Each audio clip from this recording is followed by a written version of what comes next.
یہ آگے آگے وہ یہودی عورت جا رہی ہے، ادھر میرے مصطفیٰ پیچھے پیچھے جا رہے ہیں۔ آقا نے دیکھا یہ چلتے چلتے ڈولنے لگے، قدم لڑکھڑانے لگے، اور چند ہی لمحوں کے بعد میں جس کے قدم لڑکھڑائے تھے، جو ڈول رہی تھی، وہ دھڑام سے زمین پہ گر گئی۔ زمین پر جب وہ گری، سارا سامان گر گیا، سامان ٹوٹ گیا۔ مصطفیٰ جان رحمت تاجدار مدینہ تیزی سے آگے بڑھے، میرے آقا نے اس کا سامان سمیٹا، سامان اٹھایا۔ مصطفیٰ جان رحمت نے اپنی چادر شفقت، چادر رحمت اس یہودی خاتون کے سر پر ڈالا۔ یہ کردار ہے میرے مصطفیٰ، کمزوروں کو سہارا دینا۔ تاجدار مدینہ نے اپنی چادر کو اس کے سر پر ڈال دیا، اس نے سر اٹھایا، آقا کے چہرے کو دیکھا، حضور اس کا سامان اٹھا رہے ہیں، دیکھ کے کہنے لگی کون ہے آپ جو اتنی شفقت کا مظاہرہ کر رہے ہیں؟ کون ہے آپ؟ یہاں تو کوئی غریبوں سے پیار نہیں کرتا، یہاں تو کوئی غریبوں پہ رحم نہیں کھاتا، یہاں تو کوئی غریبوں کا ہمدرد نہیں، غمگسار نہیں۔ آپ کون ہے؟ میرے آقا نے فرمایا سن لے، اور سے سن لے، میں نے تیرا سامان اٹھا دیا ہے، یہ میری ذمہ داری تھی، میرا فرض تھا، یہ میرے رب کا مجھ پر حکم ہے کہ میں غریبوں کی مدد کروں، یہ میرے اللہ کا حکم ہے، یہ اسلام کا پیغام ہے کہ میں غریبوں کی مدد کروں۔ اللہ آقا نے اس کا سامان اٹھایا، وہ کہنے لگی اب سامان تو سارا ٹوٹ گیا، نقصان میرا بڑا ہو گیا۔ کہنے لگی اب میرا مالک مجھے بہت مارے گا، اب میرا مالک مجھ سے وصول کرے گا، میں غریب کہاں سے دوں گی، وہ مجھ پر سختیاں کرے گا۔ کہنے لگی وہ یہودی مجھے مارے گا، پیٹے گا۔ میرے آقا نے فرمایا تو پریشان نہ ہو، غم نہ کر، چل اپنے مالک کے پاس میں مجھے لے کر چل، میں جا کر تیرے مالک سے سفارش کروں گا، میں جا کر کہوں گا کہ وہ تجھ سے کچھ نہ کہے۔ مسکرا گئی، کہنے لگی اگر اتنا حسین و جمیل شخص میرے ساتھ جائے، اگر اتنا عظیم شخص میرے ساتھ جائے، مجھے یقین ہے میرا مالک مجھ سے کچھ نہیں کہے گا، میرا یقین ہے میرا مالک مجھے معاف کر دے گا۔ اللہ میرے آقا نے فرمایا چل، اب یہ اٹھی ہے چلی ہے، آقا اس کا سامان لے کر چلو، یہ آگے آگے جا رہی ہے، آقا اس کے پیچھے پیچھے جا رہے ہیں۔ ایک راستہ پار کیا، دوسرے پہ پہنچے، راستے بدلتے بدلتے ایک محلے میں پہنچ کر میرے آقا نے فرمایا اے خاتون یہ پتہ کتنا دور ہے میرے مالک کا مکان؟ کہنے لگی بس پہنچ ہی گئے ہیں۔ گلی کے اندر لے کر گئی، ایک دروازہ کھولا اس نے، اس دروازے کے اندر داخل ہوئی، میرے مصطفیٰ بھی اس کے پیچھے پیچھے دروازے کے اندر داخل ہوئے۔ اللہ جب اس کو دیکھا، اس کے مالک نے آتا ہوا، یہودی نے آتا ہوا، اور پیچھے سے آقا کو دیکھا، سامان وہ سارا ٹوٹ گیا۔ وہ کہنے لگا تو نے میرا سامان توڑ دیا، تو نے میرا نقصان کر دیا۔ یہودی کہنے لگا تو نے میرا نقصان کر دیا، اب میں تیری خبر لوں گا۔ اتنا سنا تو نبی رحمت آگے بڑھے، انبیاء آگے بڑھے، میرے آقا نے فرمایا اس کو چھوڑ دے، اس سے کچھ نہ کہنا، اس کو معاف کر دے، اس لیے کہ اس نے تیرا نقصان جان بوجھ کر نہیں کیا، یہ بیمار ہے، یہ بیمار ہے، کمزور ہے، بخار کے سبب قدم لڑکھڑا گئی، یہ زمین پہ گر گئی۔ اللہ ادھر میرے نبی باتیں کر رہے ہیں، ادھر میرے آقا باتیں کر رہے ہیں، اور مصطفیٰ کی باتیں کیا لا جب میرے آقا بولتے ہیں تو یوں لگتا ہے نور کے موتی زبان سے نکل رہے ہیں۔ اللہ میرے آقا بول رہے ہیں، یہودی آقا کے روح مردوحہ کو دیکھ رہا ہے، چہرے مصطفیٰ کو دیکھ رہا ہے، آقا کی باتوں کو سن رہا ہے، دل پگھل گیا، سنا تو ذرا نرم ہو گیا، اور اتنا سن کے آقا کی گفتگو سن کے کہنے لگا ایک بات بتاؤ آپ کون ہو؟ آپ جو اس کی سفارش میں آئے ہیں آپ اور اندر میرے آقا نے فرمایا میں غریبوں کا غمگسار ہوں۔ اس نے کہا یہیں رہنا، یہیں پہ کھڑے رہنا، ابھی جاؤ، جا رہا ہوں، ابھی واپس آؤں۔ اندر گیا، اندر سے باہر جب نکل کے آیا کوئی کتاب ساتھ میں لے کے آیا، ورق پلٹ رہا ہے، چہرے مصطفیٰ کو دیکھ رہا ہے اور دیکھ کے کہنے لگا بس ایک بات معلوم کرنا چاہتا ہوں، ایک سوال کرنا چاہتا ہوں۔ آقا نے فرمایا بول۔ کہنے لگا بس اتنا بتا دو، کیا رات آپ کو معراج ہوئی ہے؟ کیا رات آپ کو معراج ہوئی ہے؟ تاجدار مدینہ نے فرمایا ہاں رات مجھ کو معراج ہوئی ہے۔ میرے آقا نے فرمایا مگر تو بتا یہودی تجھے کیسے پتہ لگا؟ جملہ سن لینا اپنے بچوں کے ساتھ۔ اس نے کہا میں نے اپنی کتاب میں پڑھا ہے کہ اللہ کا آخری پیغمبر، اللہ کا آخری رسول معراج رات کو کر کے آئیں گے اور صبح کو غریبوں کے سروں پر چادر ڈالیں گے، غریبوں سے اللہ۔ اب میرے حضور نے فرمایا ٹھیک ہے تو جان گیا میں اللہ کا آخری پیغمبر ہوں، بس میں اتنا کہنے آیا ہوں کہ اس کے ساتھ کوئی زیادتی نہ کرنا، اس پہ کوئی ظلم نہ کرنا، اسے معاف کر دینا، یہ بیمار ہے کمزور ہے، ہو سکے تو اس کا خیال کر۔ اتنا کہہ کے جب نبی چلے ہیں تاجدار مدینہ والی کائنات مصطفیٰ جانے احمد ادھر نکلنے لگے، آقا ادھر چلنے لگے تو اس یہودی نے آقا کو روکا، کہنے لگا ذرا رک جائیے۔ حضور نے فرمایا اب کیا رہ گیا؟ اب کس لیے روکتا ہے؟ کہنے لگا اب تو سب سے ضروری کام۔ کہنے لگا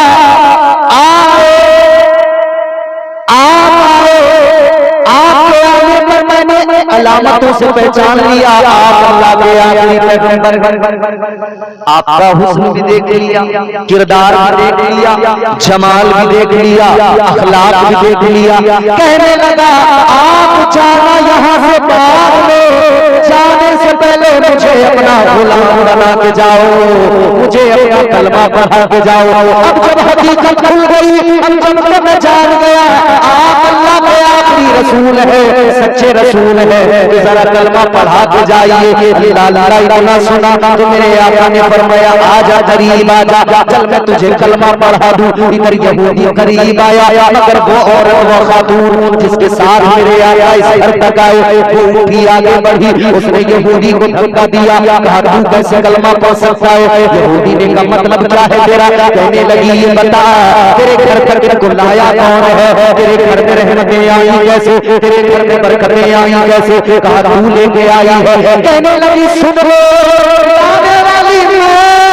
لانے والی میں پہلے کلمہ تو نہیں پڑھے گا، پہلے کلمہ میں پڑھوں گی،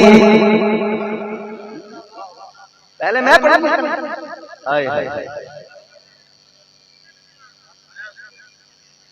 کیا ہوا؟ پہلے کلمہ سنیے، ختم کرنا ہے، ہو گیا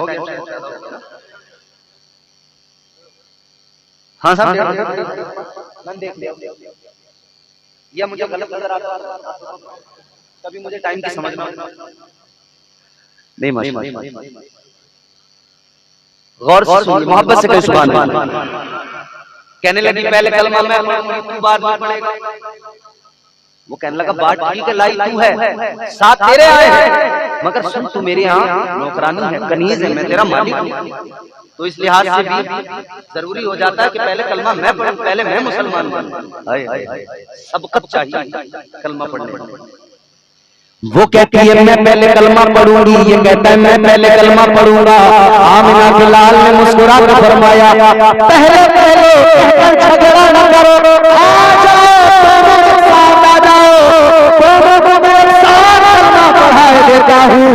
اللہ اکبر، دونوں آئے، نبی نے دونوں کو ایک ساتھ کلمہ پڑھایا، پڑھو لا الہ الا اللہ محمد رسول اللہ۔ حضور نے دونوں کو ایک ساتھ کلمہ پڑھا دیا، ایک ساتھ دونوں کو آقا نے اسلام میں شامل کر دیا۔ اب مل گیا عشق کا مزہ، عشق کی حلاوت، عشق کی لذت۔ یہ عشق مصطفیٰ ہے، مجھے ایمانداری سے بتاؤ کون جانتا اس یہودی نوکرانی کو؟ عرب سے ہزاروں کلومیٹر دور یہاں ہندوستان میں ضلع شاہجہان پور میں بیٹھ کر ہم اس کا اگر ذکر کر رہے ہیں تو اس لیے کہ اس نے تاجدار مدینہ کو دیکھا، کلمہ پڑھا، اسلام قبول کیا اور آقا کی غلام بن گئی۔ یہ نسبت مصطفیٰ کا کمال ہے کہ جس نے اس یہودی نوکرانی کو بھی قیامت تک کے لیے تاریخ کا ایک حصہ بنا دیا۔ اب یہ معاملہ ہوا تو یہودی جو تھا نا بڑا خوش ہونے لگا، مسکرانے لگا، بڑا خوش ہے، مسکرا رہا۔ میرے آقا نے فرمایا کیا وجہ ہے جو اتنا مسکرا رہے ہیں؟ کیا وجہ ہے جو اس درجہ تبسم لبوں پر سجا ہے؟ کہنے لگا حضور بڑی خوشی ہے مجھے۔ کس بات کا خوشی؟ اس بات کی ہے ابو بکر نے کلمہ پڑھا آپ کے پاس جا کر، عمر نے کلمہ پڑھا آپ کے پاس جا کر، عثمان غنی نے کلمہ پڑھا آپ کے پاس جا کر، علی نے کلمہ پڑھا آپ کے پاس جا کر، جس نے بھی کلمہ پڑھا وہ آپ کے پاس گیا، آپ کے پاس گیا۔ یا رسول اللہ جس نے بھی کلمہ پڑھا جو بھی ایمان لایا وہ آپ کی بارگاہ میں چل کر گیا ہے۔ میں مقدر کو ناز کر رہا ہوں، میں چل کر نہیں گیا مگر کلمہ پڑھانے آمنہ کا لال میرے غریب کھانے پہ آیا ہے۔ سب نبی کی بارگاہ میں چل کر گئے مگر حضور میرے گھر آ کے مجھے کلمہ پڑھا رہے ہیں۔ یہ ہے جان ہے عشق مصطفیٰ، روز وضو کرے خدا، جس کو کا مزہ نازے دوا اٹھائے تو وہ جس کو کوئی جانتا نہ تھا اس امت میں امام بن گئے۔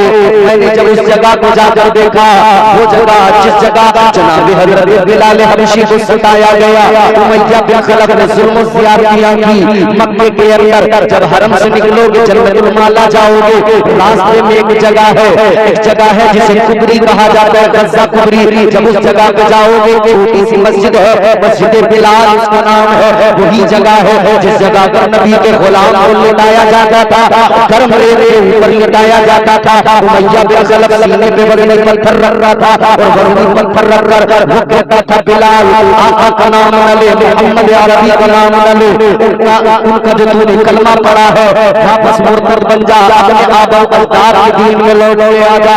اگر تو ان کے دین سے پلٹ کر نہیں آیا تو اسی طرح ظلم کریں گے، اسی طرح ماریں گے، بہت زیادہ ظلم و زیادتی کریں گے۔ حضرت بلال نے اتنا سنا تھا، اعلان کر دیا تھا اے امیہ بن خلف سن لو، جتنا مارنا چاہتا ہے مار لو، جتنی اذیت دینا ہے دے دے، جتنا تجھے ظلم کرنا ہے کر لے۔ اے امیہ سن لو، اگر تو میرے جسم کے ٹکڑے ٹکڑے بھی کر دے گا، اگر تو میرے جسم کے میرے جسم کی روٹی بنا دے گا، اتنا یاد رکھنا جب تک بلال کے جسم میں جان رہے گی محمد کی دین پہ قربان رہے گی۔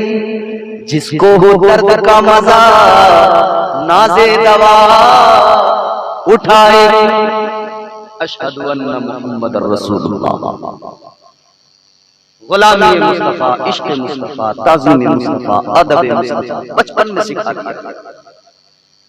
یہ وہ کامیابی کے راز ہے جو پیدا ہوتے ہی ہمیں سکھایا جاتا ہے، تعلیم دی جاتی ہے۔ پھر اس کے بعد حی علی الصلاۃ، اب تجھے سمجھایا جا رہا ہے تو دنیا میں آیا ہے نا تو تجھ پر نماز اللہ تعالیٰ نے بالغ ہونے کے بعد میں 5 وقت کی فرض کی ہے۔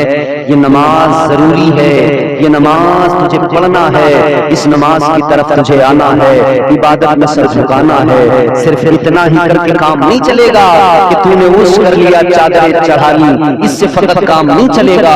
تو عرس جن کا کر رہا ہے اس صاحب مزار کے عرس میں بھی تجھے یہی پیغام ملے گا، اس اللہ والے کی تربت پر بھی آج بھی یہی پیغام ملے گا کہ ہمارے پاس آقا چادر چڑھانے والے چادر چڑھا لے، مگر یہ بھی پیغام لے کے جا ہم نے ساری زندگی سجدوں کی حفاظت کی ہے، ہم نے ساری زندگی عبادت میں گزاری ہے۔ اگر تو محبت ہم سے کرتا ہے تو ضروری ہے کہ تو بھی سجدوں کا محافظ بن جا، تو بھی مسجدوں کا نمازی بن جا۔ بے حد ضروری ہے نماز۔ خدا کی قسم وہ مدینہ ہے، مدینہ۔ آدمی چاہے تو آنے کو دل نہیں کرتا، 20 دن کے لیے گیا تھا، 10 دن مکہ شریف میں رکا، 10 دن مدینہ شریف میں، مگر جو مدینے سے واپسی تھی نا، جتنے ساتھ میں تھے لوگ، کسی کی آنکھ میں ایسا نہیں تھا کہ آنسو نہ ہو، ایئرپورٹ تک لوگ روتے روتے پہنچے۔ کیسے مدینے سے واپسی ہوتی ہے؟ میں نے مدینے سے آتے ہوئے کلام کہا، 2 شعر آپ کو سناتا ہوں، سنیں گے؟ سنیں گے تو بولے سبحان اللہ۔ وہ درد مدینے سے واپسی کا، نہ سہ پائے گا دل وہ غم ہے یقیناً، نہ سہ پائے گا دل وہ غم ہے یقیناً، نہ سہ پائے گا وہ غم ہے یقیناً، مدینے سے آنا ستم ہے یقیناً، مدینے سے آنا ستم ہے یقیناً، مدینے سے آنا۔ حضور کا روزہ، ادھر ممبر ہے، میرے آقا کی حدیث ہے ما بین بیتی و ممبری روضۃ من ریاض الجنہ۔ آقا فرماتے ہیں میرے ممبر سے لے کر میرے حجرے تک یہ جو زمین کا ٹکڑا ہے، یہ دنیا کی زمین نہیں، یہ جنت کی زمین کا ٹکڑا ہے۔ ریاض الجنہ کہتے ہیں اسے، کیا کہتے ہیں؟ ریاض الجنہ۔ ریاض الجنہ میں جانے کے لیے موبائل اپلیکیشن میں پہلے بکنگ کرنی پڑتی ہے، بکنگ کر کے آدھے گھنٹے کا ٹائم ملتا ہے، آپ جا کر اندر نفل پڑھیے، دعائیں کیجیے، مگر ایک تصور ضرور ہمیں مل گیا، جب بندہ جنت میں جاتا ہے نا تو پھر وہ کیا کہلاتا ہے؟ بولو، جنتی کہلائے گا نا؟ ہندوستان میں رہنے والا ہندوستانی ہے نہیں، تو جنت میں رہنے والا، جنت میں جانے والا جنت۔ تو ادھر وہ حضور کا ممبر ہے، ادھر حضور کا روزہ ہے، حدیث کی جگہ ریاض الجنہ ہے۔ جب وہاں میں پہنچ گیا تو میرے دل کو بڑا سکون ملا، بڑی تسلی۔ تو پھر ایک شعر میں نے کہا، نہ سہ پائے گا دل وہ غم ہے یقیناً، مدینے سے آنا ستم ہے یقیناً، مدینے سے آنا۔ سند اپنی بخشش کی لے جا رہا ہوں، سند اپنی بخشش، کیونکہ قرآن کی آیت کی ہے میں، اللہ نے فرمایا وَلَوْ أَنَّهُمْ إِذْ ظَلَمُوا أَنفُسَهُمْ جَاءُوكَ فَاسْتَغْفَرُوا اللَّهَ وَاسْتَغْفَرَ لَهُمُ الرَّسُولُ۔ یعنی جو اپنی جانوں پر ظلم کر لیے، جن لوگوں نے، انہیں کیا چاہیے؟ قرآن سکھاتا ہے کہ وہ حضور کی بارگاہ میں جا کر معافی مانگے، تو جو وہاں حضور کی بارگاہ میں جا کر وہاں معافی مانگے گا، اللہ تعالیٰ اس کو معاف فرما دے گا۔ سند اپنی بخشش کی لے جا رہا ہوں، سند اپنی بخشش کی لے جا رہا ہوں، سند اپنی بخشش کی لے جا رہا ہوں، یہ سب مصطفیٰ کا کرم ہے یقیناً، یہ سب مصطفیٰ کا کرم ہے یقیناً، یہ سب مصطفیٰ۔ اچھا وہاں جا کے پھر ساری چیزیں سامنے ہوتی ہیں نا، تو ہر چیز ایسا لگتا ہے میں دیکھ رہا ہوں۔ جب میدان احد میں پہنچو گے تو پھر وہ منظر سارا نگاہوں کے سامنے ہوگا۔ جب آپ جا کر دیکھو گے یہاں حضور نے صحابہ کو تعینات کیا تھا، یہاں پر جنگ ہو رہی تھی، یہ پہاڑ ہے احد، یہ وہ پہاڑ ہے جس کو میرے آقا نے فرمایا کہ اگر میں حکم دے دوں تو یہ سونا بن کے میرے پیچھے پیچھے چلنے لگے۔ پھر وہ جگہ جہاں میرے آقا نے پتھر پہ ٹیک لگائی، ایک سنو سچائی حقیقت دنیا حیران ہے، حضور نے پتھر پر ٹیک لگائی، جہاں آقا نے ٹیک لگائی، جہاں سر لگا، آج بھی ان پتھروں سے 1450 سال ہو گئے، آج بھی ایسی خوشبو نکل رہی ہے، دنیا کے کسی عطر میں ایسی خوشبو موجود نہیں ہے۔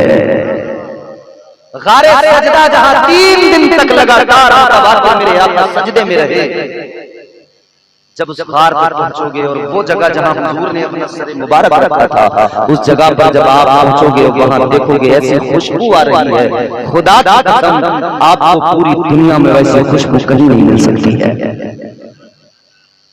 تو جب میرے آقا نے جہاں سر رکھ دیا، جہاں جسم لگ گیا، وہاں اتنی خوشبو ہے، تو پھر میرے آقا کے جسم سے نکلنے والے پسینے میں کتنی خوشبو رہی۔ میرے اعلیٰ حضرت نے اسی لیے تو فرمایا سرکار آدم ہے تن سلطان زمن پھول، لب پھول بدن میں خوبصورت، مگر ان کے ساتھ کانٹے بھی ہوتے ہیں، ان کے ساتھ اعلیٰ حضرت نے فرمایا یہی پھول خار سے دور ہے۔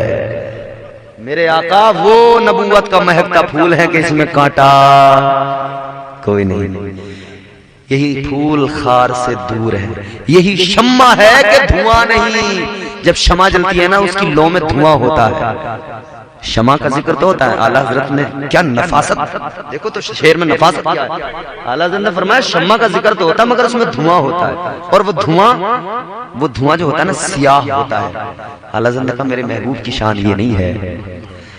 سرکار اعلیٰ حضرت نے اعلان کر دیا، عقیدہ بیان کر دیا، اے دنیا والوں سمجھ جاؤ میرے رب کا محبوب وہ ہے کہ وہ اللہ کا بھی محبوب ہے، رب کا بھی محبوب ہے اور جگ کا بھی محبوب ہے۔ تو میرے آقا کی شان یہ نہیں کہ وہ شمع جس میں دھواں ہوتا ہے اس کا ذکر کیا جائے۔ اعلیٰ حضرت نے اسی لیے فرمایا کہ یہی پھول خار سے دور ہے، یہی شمع ہے کہ دھواں نہیں، یعنی یہاں اجالا ہے، روشنی ہے مگر دھواں، یہاں صرف نور ہی نور ہے، نور ہی نور، اجالے اجالا، دھواں نہیں۔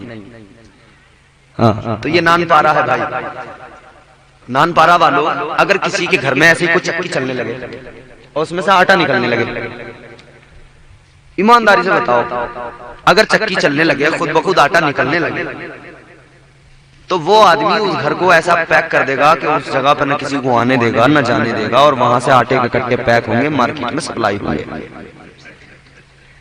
کہے گا بھائی اس سے بڑھیا کام نہیں ہے، بغیر گیہوں ڈالے چکی آٹا دے رہی ہے، اب مارکیٹ میں آٹا بیچیں گے اپنا، ہے نہیں؟ مگر میرے آقا کے صحابی نے کیا کیا، جب اپنے برتن بھر گئے، اپنے برتنوں میں آٹا آ گیا تو اپنی بیوی سے کہنے لگے اے میری شریک حیات، جاؤ پڑوسیوں کو خبر کر دو، پڑوسیوں کو بلا کر لاؤ، وہ بھی آئیں گے، وہ بھی اپنے برتنوں میں آٹا بھر کے لے جائیں گے۔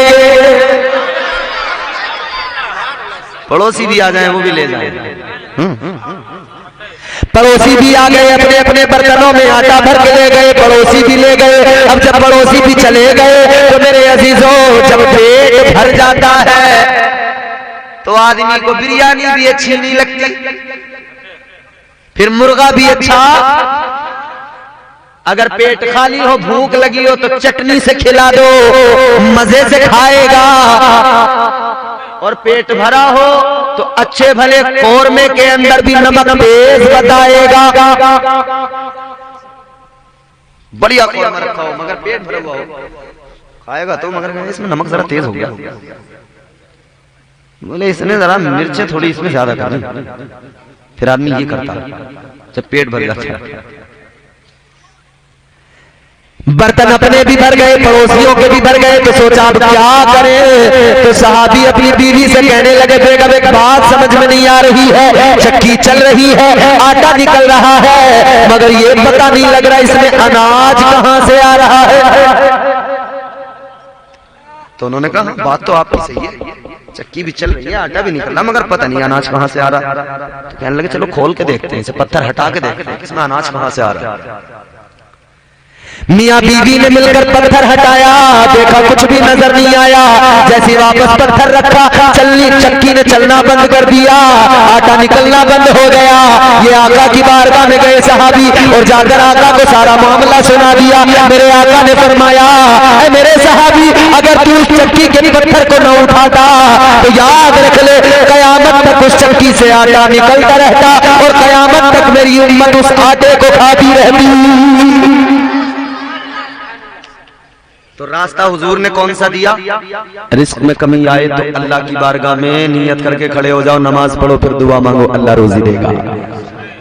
اور یہی طریقہ تو بزرگوں نے سکھایا نا، اولیاء کرام نے بھی یہی طریقہ سکھایا، یہی معاملات انہوں نے سکھائے۔ اے لوگوں، آج اللہ والے کی بارگاہ میں آئے ہو، بس اتنا پیغام میرا سینے کی تختی پہ لکھ کے لے کے جاؤ، اللہ والوں نے ساری زندگیاں دین کی خدمت میں لگا دی، دین کی خدمت میں گزار دی، انہوں نے عبادت اور ریاضت میں گزار دی زندگیاں، کئی سو سال کئی سال بیٹھ کر خلوت میں انہوں نے خلوت میں عبادتیں کی ہیں، تنہائی میں عبادتیں کی ہے، کئی سال جنگلوں میں گزار دیے۔ اے لوگوں، آج بھی جنگلوں میں مزارات نظر آتے ہیں، بزرگ ہر جگہ پہ نظر آتے ہیں، آج بھی بزرگوں کے آستانے مرجع خلائق بنے ہوئے ہیں۔ خدا را مزاروں پہ جایا کرو، تو مزاروں پہ جانے کے بعد میں مزاروں پہ جا کر ان بزرگ کی زندگی سے کچھ سیکھ کے آیا کرو، ان کی زندگی سے کچھ سبق لیا کرو۔ اللہ والوں کی زندگیاں ہمیں سبق دیتی ہیں کہ ہم سارے لوگ اللہ کے صحیح معنوں میں فرما بردار بندے بن جائے، یعنی جو اللہ کے ولی ہیں، سچے ولی، وہ نہیں وہ جھوٹے جھوٹے جنہوں نے لوگوں نے خود ہی بنا لیے، گڑھ لیے، ایسے بھی ہیں بھائی، ایسے بھی جھوٹے بہت ہیں۔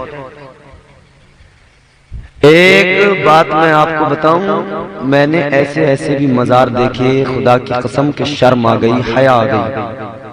مولانا میرا صاحب، ایک مزار ہم نے دیکھا، کیا نام تھا بتاؤں نام؟ بولو بھائی۔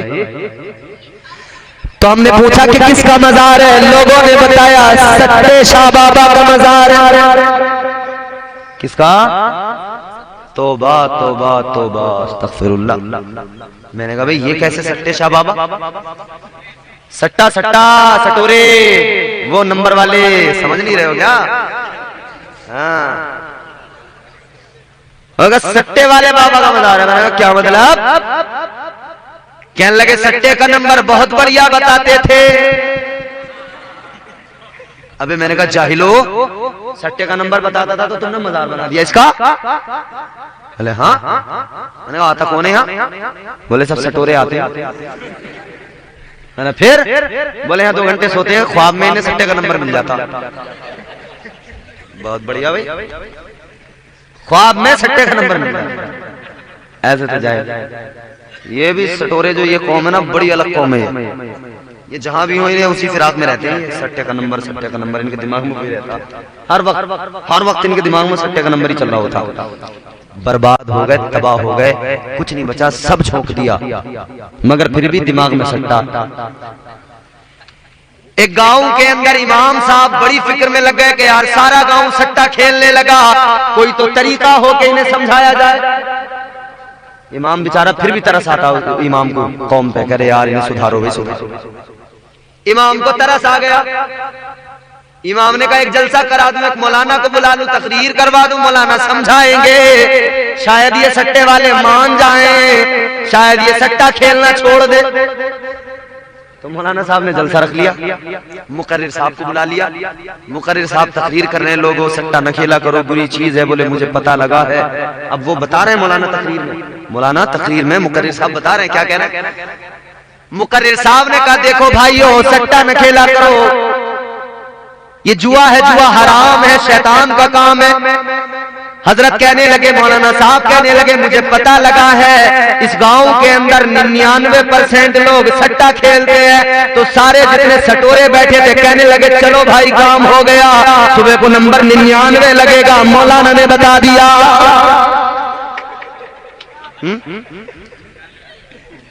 مولانا کہہ رہے ہیں 99% لوگ سٹا کھیلتے ہیں گاؤں میں، مجھے پتہ لگا، یہ کہہ رہے ہیں ہو گیا کام، بتا دیا مولانا صاحب نے سٹے کا نمبر۔ ارے توبہ توبہ توبہ، ایسے ظالم، یہ سٹے کھیلنے والے، پتے کھیلنے والے ولی ہو سکتے ہیں کبھی؟ ایسے جاہلوں سے بچنے کی ضرورت ہے، بولو، ایسے جاہلوں سے بچنے کی ضرورت ہے۔ اب ایک دوسرا بتاتا ہوں، اور بھائی یہ جو بتا رہا ہوں نا ہوائی نہیں ہے، جگہ بھی بتاؤں گا، ایڈریس بھی دے دوں گا، جا کے دیکھ کے آ جانا، آج بھی بنے ہوئے ہوں گے وہ مزار۔ اگر میری بات کو کوئی تم سمجھتے ہو کہ کوئی مذاق ہے، لطیفہ ہے، نہیں، سچی بات بتا رہا ہوں، تم جا کے دیکھ کے آ جانا۔ ایک مزار اور دیکھا ہم نے پوچھا کیا نام ہے ان کا؟ کہنے لگے ان کا نام ہے سگریٹ والے بابا۔